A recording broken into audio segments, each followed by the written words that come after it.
My name is Dale. I was raised in a Christian home. At some point, I just gradually left spiritual issues behind and quit going to church. My interests were worldly things.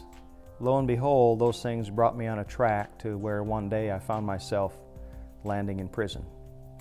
That was the most awesome wake-up I think I'd ever experienced. I remember thinking, I know what I need to do, and I know God has to be a part of this, but I didn't know how to begin. I guess the climax came on the day that my cellmate left. He had a radio, a little Walkman-style radio, and as he left out the door, he handed me that radio. And I think that was the point at which I became broken enough that I knew that I was at a dead end. It was then and there, I just threw my hands up and said, God, it's got to be you. I said, if you can do anything with what's left, my life is yours. I remember asking God, you know, if you are really real, you got to show me some way or another. I guess I was asking for miracles like the Pharisees did. I decided, well, I've got this radio now, let's make some time go past. And I ran across a radio station that I'd never heard before. They were talking about Jesus. And I stayed there and listened, and it was a teaching program on what was the local Moody radio station. That's where my radio stayed. And it was like, this is exactly what I need. This wasn't just a Christian music station. The better part of the day they were offering teaching, and I just devoured every bit of it. As the different programs would come on, I would write down the name of the program and the time of day it would come on, and I used that as my clock. I literally listened to that radio all day long, every day. And then one day, I heard them give the address of the radio station, and I just wrote that down. One of the first things I did was write a letter to the station. Dale sent a letter. He was, in fact, incarcerated. In an environment like a jail, there's really very little in the way of resources available. So we actually became, I guess, part of his resource. And it was only just a few days later, a letter came in the mail for me from Moody Radio.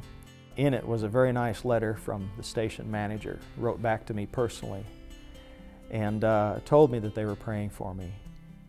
We sent books to him, and then suddenly he disappeared. Did not hear from him for 3 or 4 years. I ended up serving the balance of my sentence at a facility on the west end of the state. And much to my disappointment, I searched the radio waves there and could not find a Moody radio station. And I can tell you I really missed it. When I was released, I came back to the same town here. Lo and behold, someone else gave me a radio because I didn't have one.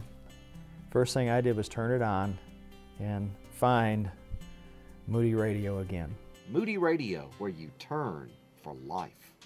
Each March we have what we call our annual fundraiser. It's called Share. We devote 3 whole days to going to our radio family and asking them to prayerfully consider supporting Moody Radio.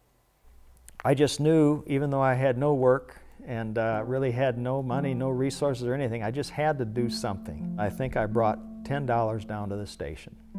Left them my name and left that $10. And I actually ran out the front of the building to see if I could catch him, but he was long gone. And I will honestly confess that I wept when I read the note, because I realized we talk about the widow's mite.